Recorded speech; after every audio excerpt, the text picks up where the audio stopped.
guys, welcome to Poetry Module of MH204. I'm Amanda, and this week I have picked out a poem that I find to be interesting, provocative, compelling, etc. I'm supposed to unpack my poem and discuss some of the things that I found in it, which is something I'm not really keen on. I enjoy reading poetry. I enjoy reading poetry a lot. I don't really like trying to find the deeper meaning in poems, so to speak. I think that poems are really personal, and I don't think that they should be unpacked to a great degree. I think that poems are kind of like diary entries where there's so much to them, there's so much like hidden meaning that authors probably don't want people to find. So I'm not really crazy about unpacking poetry, but I picked out Dear Sunset, Dear Avalanche by Kazim, and I'm going to read it and discuss the sense that I made of it personally, not so much that that's what Kazim was going for, but just what I think about it. So, Dear Sunset, Dear Avalanche. Dear sunset, dear avalanche, dear thunder without lightning, dear window sound of last year, dear mountainous landscape unfolding, dear water and air unraveling, ice-filled clamor that fetches. I'm fetching, tolling, a libelous suit, sold and soldiering up the slopes, navigating the trails without adequate supplies, opening up the roof of the ride, a somnambulist, a compassless climber, a lunchless hack, naked on the rock road, my ear cocked to the distance. Dear solo slipping sun, this is the part the slow whispering interrupts. Dear disappeared, dear desperate, this is the part you're always interrupting, the part you want to be buried under.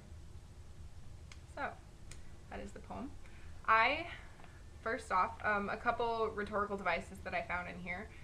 The first is anaphora, which is the repetition of an opening phrase, like at the beginning of a line, and the word dear is used a large amount of times,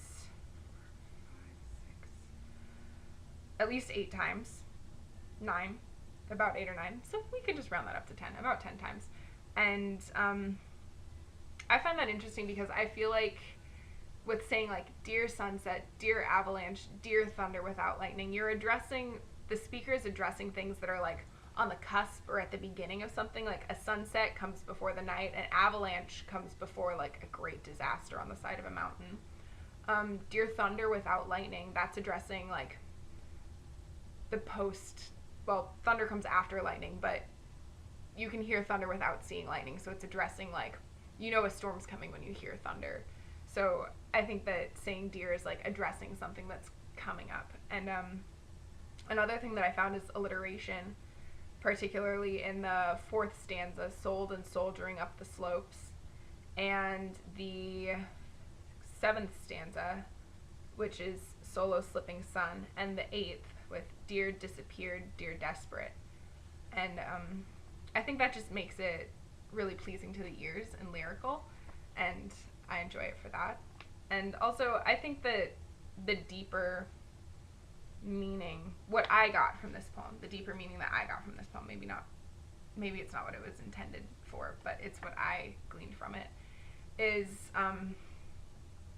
that life is sometimes like a mountain, life is sometimes like a trek, that sometimes I think this poem is addressing the feeling of when you're on the edge of something, that you're sitting there and waiting and you see things happening around you, like a sunset or an avalanche beginning, or you hear thunder but you don't see lightning yet, but a storm's coming, and you're waiting and you're just kind of going through life, hiking up the side of a mountain like a compassless climber, or maybe you're going down a mountain into a valley, could be either way.